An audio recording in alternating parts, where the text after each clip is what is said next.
All right, it's time for another Pod Bible podcast, and today I am joined by Tom Kerridge and Chris Stark from the Pirate Ship. How are you guys? Yes. Super cool. Thank you very much. Good. Thank Chris you very is much. super cool. You're not feeling cool today, Tom? I've never been cool. I mean, I've never been cool. Yeah, but that's what makes you cool. He is a massive nerd. That's what I've learned. But the thing is, right, name a cooler chef than Tom Kerridge. And the thing is, right, I say cooler because some of them are sexy. You can get some real sexy chefs out there. Especially, where are we going with this, Chris? Where are we going? You know, and Tom is obviously very sexy, but he's the coolest out of all of them, you know? Yeah. And Tom, you've got your own podcast now, and that's cool. Everyone's doing it. So that's the cool thing to be doing right now. So, you know. Well, yeah, but does it make it cool because everyone's doing it? Or, like, I mean, let's be honest, Chris was cool. Like, Chris was doing podcasts before anyone was doing podcasts. So that's cool. We should be thinking, what's the next big thing, not the podcast. Yeah, that's true, actually. We should probably scrap this whole thing. No, let's not, because we're here. Could you guys tell me, I don't know who wants to take this, I'll aim it at you, Tom, because, you know, why the hell not? You're doing a cool thing now. What is your podcast about? So it's the Pirate Ship podcast, and it was a conversation that me and Chris had. So we're good mates. So we live not too far from each other, and Chris is a big kind of like foodie fan. He does know a lot about food. He does enjoy eating. He does like being around that kind of environment. He is quite knowledgeable about it, even though he kind of pretends all he eats is pizza and lasagna. There is a little bit. There is a little bit more to him than that. And I love going on Radio 1. So we've known each other for quite a while, and we were chatting about foodie podcasts, and quite often, and I've done loads of food podcasts, but they're always just a little bit food magazine-y, and there's nothing wrong with that, you know, and that's great, and that market space is brilliant, and you talk about recipes and food, and it's always it's for that foodie market. However, we wanted to do something that was a little bit more. Well, we describe it as it's a podcast for people that eat rather than foodies. So it covers and ticks so many boxes, and it doesn't matter whether you like food or not like food, which, you know, is one of the big features in the show. But we just try and make sure that it's just everything that can be around food, emotions about it, first dates, experiences, restaurants, favourite food. And then there might be recipes in it, there might not be. There might be things that we talk about. We talk about kitchen experiences, talk about my life and bits and bobs as a chef and things that we've had. And then Chris interacts with kind of from a restaurant goer and somebody who likes eating out, but it's not about eating out in posh places. It's about doing all sorts of everything to do with eating is probably the best way to describe it. Wow. Okay. Cool. So it's for people who like food. So that's amazing to start off with. You're literally targeting everyone. People who like eating. Yeah, mate. I would say I'd go as far as to hope that this podcast is the first ever food podcast for people that don't even necessarily like food. Everyone has to eat. It's true. But, you know, we have a section on the podcast where people try foods for the first time, and I love it so much because people are willing to do stuff for this podcast and willing to get involved with some of our fun and, for example, try foods for the first time. Some people might listen to it and go, how have you never eaten a banana ever in your life? And wow. And people go try it and they gag and they hate it 9 times out of 10. Maybe 1 in 10 actually find that they love a new thing in life, which is great. But yeah, I think Tom's got it bang on there, which is, you know, we're good friends and Tom wanted to make a podcast, and actually we just wanted a podcast that reflects our personalities. So if you like me and Tom and you like the idea of us loosely chatting about food, this is the podcast for you. Perfect. All right. So, Tom, I can see just having a scroll through the episode list before this, you've already had some pretty amazing guests. Could you tell our listeners who might not have heard it yet who you've had and who you might have coming up? I mean, we've had Roman Kemp, we've had Scarlett Moffat, we've had probably Richard Madeley. I mean, he was to be honest, you go Richard Madeley on a food podcast. What's he going to talk about? you want to know Richard Madeley's Sunday lunch? He was an exceptional. I've learned how to make things with Richard Madeley. It was amazing, brilliant stories. Great. Probably, but I mean, highlight for me was. we recorded the interview slightly differently because we were doing it at different time zones. We were ringing into LA and we were hanging out talking about food and Staffordshire oatcakes with Robbie Williams, and that was pretty cool. Wow. Like, yeah, it was great, and it was brilliant. You know, to chat with Robbie Williams about food it was quite good fun, wasn't it, Chris? Yeah, it was great. I think what's lovely about this is, and when we set out to do this, we don't need guests on this podcast.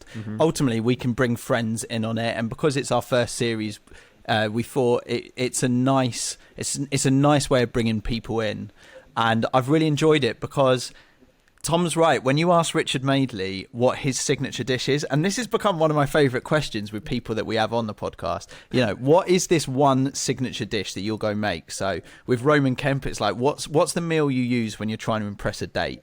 And you can ask this to anyone, but Richard Madeley's answer was one of my highlights of the series because it was full Richard Madeley.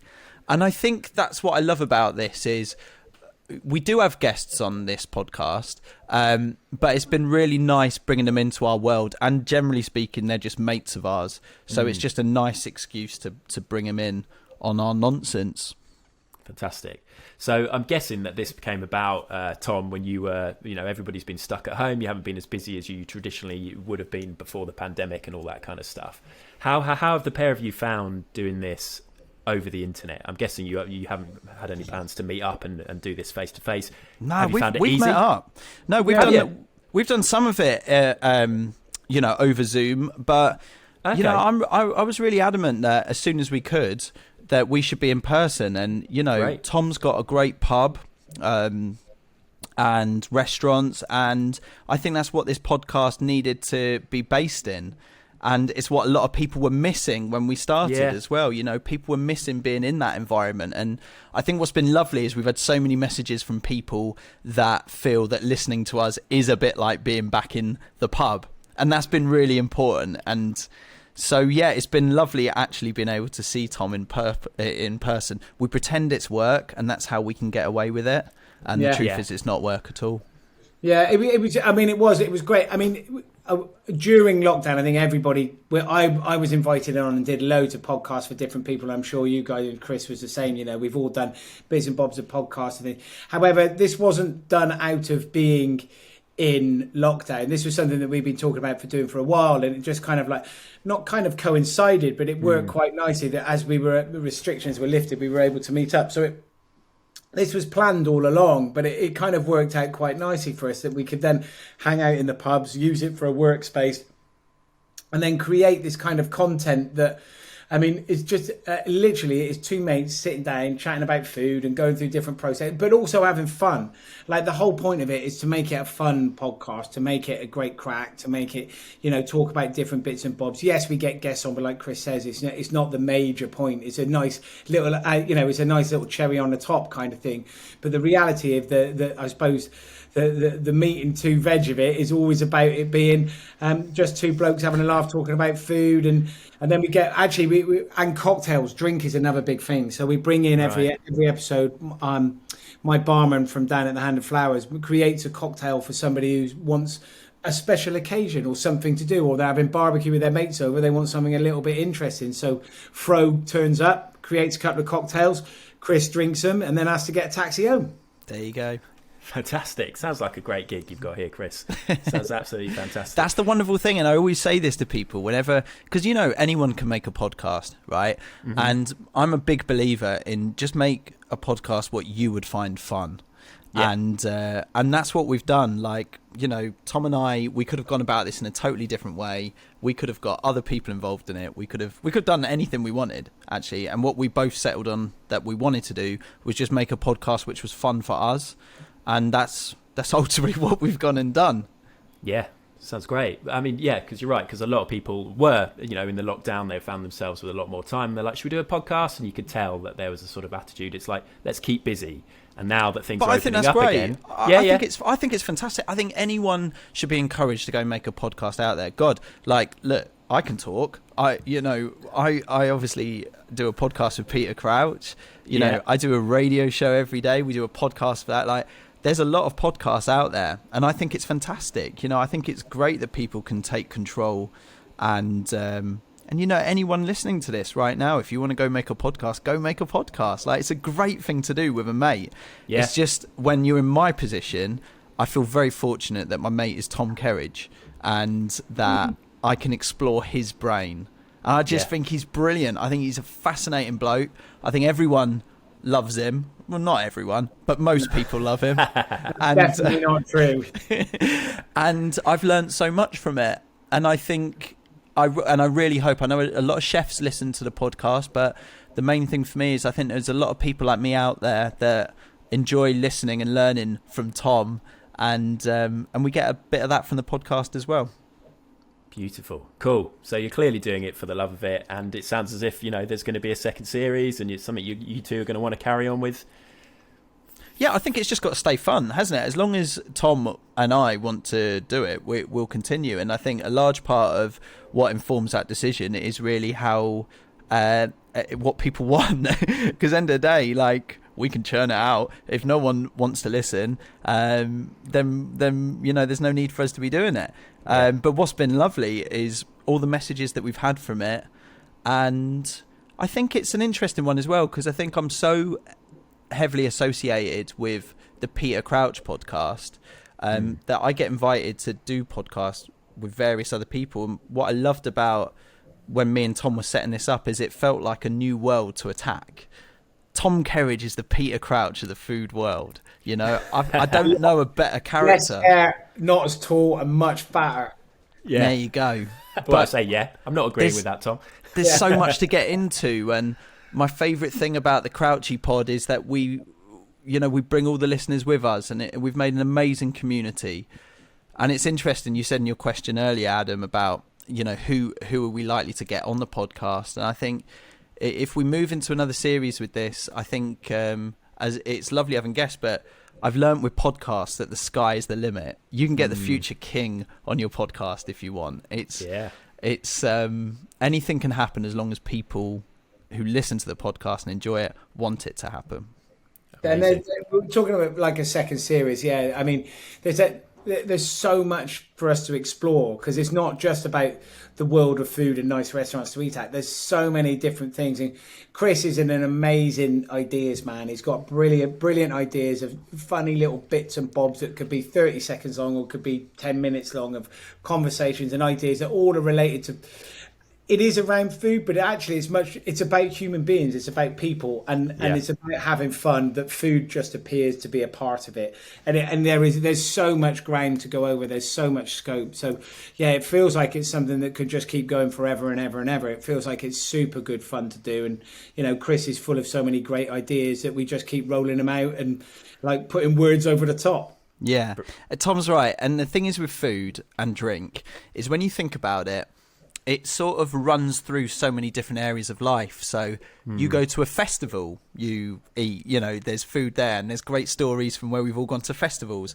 On holiday, you know, it opens up dating. It's really a podcast where, yes, food is maybe the base of a lot of what we're talking about, but really it's the applications of it rather than the food itself. It's those moments in your life. It's those life experiences that we've both been exploring. And we've met amazing people. Like, we had this grandma on, and this is on a podcast which hasn't come out yet. Fascinating. And she's just decided to set up a little kitchen. I think it's in Bradford, out of a terrace house, right? And she has made what is now being regarded as the best full English breakfast in the whole of the UK. People are turning up to her little house and she's serving them out the kitchen window.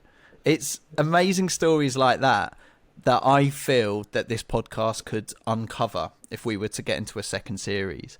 And everyone's got a favourite little place, a little nugget of information, you know, there's this place that nears me that does the best ... I really want to get into some of that because there's amazing stories around the UK, and we just need to keep lifting up those rocks to find them. Incredible. Wow. Yeah, inspiring stuff. It sounds to me as if not only will you have inspired a lot of people to go and listen to your podcast now, having listened to this, but yeah, to go and make a podcast. You know, you've talked about how easy it is, how everybody can do it, and I'm feeling inspired, and I kind of want to go and have a fry up as well after this. Go on, Adam. I'm going to go and make a fry up.